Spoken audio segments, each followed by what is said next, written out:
Sir, है एक कि नहीं? प्रकरण मऊ में है। एक शिक्षिका है प्राइमरी विद्यालय की, वो विद्यालय नहीं जाती हैं। जब उनकी खबर को यहाँ के पत्रकारों ने चलाया, बच्चों ने बताया कि मैडम एक एक हफ्ते तक नहीं आती हैं, उस शिक्षिका पे कोई कार्रवाई नहीं हुई, मगर जो 6 पत्रकारों ने उस खबर को दिखाया था, उन पे फर्जी तरीके से सर एफआईआर कर दिया गया है। मैं 4 दिन पहले का प्रकरण। मेरे पास कल ये विषय आया, कल मुझे पता लगा, मैंने एसपी से भी पूछा, डीएम से भी पूछा है इस बात को। और मैं सम्मानित प्रेस के जो हमारे 6 साथी हैं जिनके खिलाफ एफआईआर हुई है, मैं उन 6 साथियों के साथ हूँ, मैं प्रेस के साथ हूँ।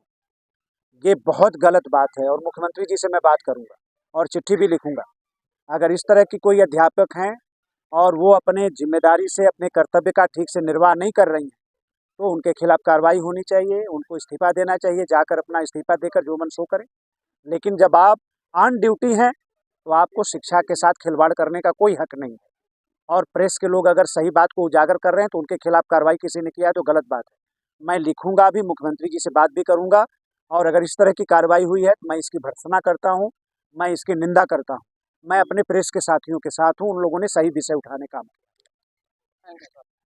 सर, घोसी में आ जाना हुआ है, इस कार्यक्रम को लेकर के क्या कुछ कहेंगे आप? किया। देखिए, घोषी के पहले तो नौजवानों का मैं स्वागत करना चाहता हूँ। राष्ट्रवीर महाराजा सुहेलदेव राजभर जो हिंदू हृदय सम्राट हैं, उनके नाम, उनके याद करने का ये समारोह उन्होंने बुलाया, कार्यक्रम किया और बड़ी संख्या में लोग इसमें शामिल हुए। तो जितने लोग आए उनका भी स्वागत। और सबसे बड़ी बात, जिन साथियों ने ये आयोजन किया, यहाँ के नौजवानों ने, मैं उनको बहुत साधुवाद देता हूँ। महाराजा सुहेलदेव राजभर, आप समझिए कि वो कैसी उन्होंने लड़ाई लड़ा कि उस लड़ाई के बाद 175 साल तक भारत पर किसी भी प्रकार के आक्रमण का कोई इतिहास नहीं दिखा सकते। मतलब कैसी लड़ाई हुई होगी, कितना जो आक्रांता थे, जो भारत पर हमला करने आते थे, भारत को लूटने आते थे, कितना भय उनके मन में हो गया कि 175 साल तक किसी को भारत की तरफ देखने की हिम्मत ही नहीं। तो ऐसे महापुरुष को नमन करने का आज दिन यहाँ है। तो मैं सबको बहुत स्वागत करता हूँ। सदन में दिए गए बयान का, अमित शाह के बयान को लेकर के विपक्ष और दलित समाज है वो अम्बेडकर की प्रतिमा को लेकर के लगातार प्रदर्शन कर रहा है, और अमित शाह से माफी मांगने के लिए वो लगातार कह रहा है। इस पूरे प्रकरण को आप देखिए, कांग्रेस पार्टी और समाजवादी पार्टी, कम्युनिस्ट पार्टी, इनका असली चेहरा पूरा देश जानता है। अब इनके पास कुछ बचा नहीं। दुनिया जानती है कि भारत के संविधान को 80 बार कांग्रेस पार्टी ने संशोधित किया। 80 बार भारत के संविधान को बदलने का काम कांग्रेस पार्टी ने।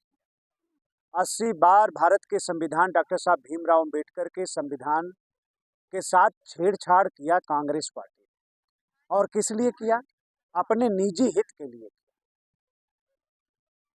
जब इंदिरा गांधी पर मुकदमा हुआ और उनके चुनाव को अयोग्य घोषित कर दिया गया, जब वो इमरजेंसी लगाने की तरफ आगे बढ़ी, तो उन्होंने संशोधन क्या करने के लिए आए कि राष्ट्रपति, उपराष्ट्रपति, प्रधानमंत्री, उप प्रधानमंत्री के खिलाफ जब वो शपथ ले लेंगे तो कोई भी कार्रवाई नहीं की जा सकती, उनसे कोई पूछताछ, मतलब ऐसी मानसिकता।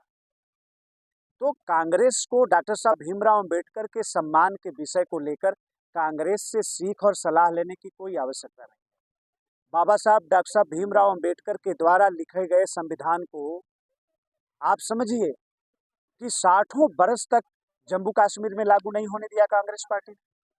मोदी जी की सरकार बनी तब बाबा साहब का संविधान जम्मू कश्मीर में लागू हुआ। और वो बात करेंगे बाबा साहब के सम्मान का। बाबा साहब भीमराव अंबेडकर को भारत रत्न किसने दिया? भारतीय जनता पार्टी की सरकार ने दिया, कांग्रेस पार्टी ने दिया नहीं। कांग्रेस पार्टी ने 2-2 बार बाबा साहब को चुनाव हराने का काम किया, बाबा साहब के सचिव को तोड़कर उनके खिलाफ खड़ा करने का काम किया। वो बात करेगा तो इस सच्चाई को पूरा देश का दलित समाज, पूरा देश इस बात को जानता है। बाबा साहब अंबेडकर के जितने अनुयायी हैं, जिनके मन में भी उनके प्रति श्रद्धा है, ऐसे सभी लोग जानते हैं। इसलिए ये जो मुद्दा विहीन विपक्ष है, ये बेवजह की बात कुछ है नहीं इनके पास, यही सब करते रहते हैं। अब पब्लिक इसका संज्ञान नहीं लेती। हम प्रेस के साथियों से भी निवेदन करेंगे कि आप भी मत संज्ञान लीजिए। सर आपने अपने भाषण के दौरान कहा कि डायरेक्ट अगर जुड़ना है तो मोदी जी से, योगी से जुड़िए, बिचौलियों से बच के रहिए। ये कौन बिचौलियां हैं जो नहीं, लगभग समाज को बरगला रहे हैं? कोई भी हो सकता है, कोई भी हो सकता है और ये सही बात है कि हमें अगर किसी से जुड़ना है तो सीधे जुड़ें।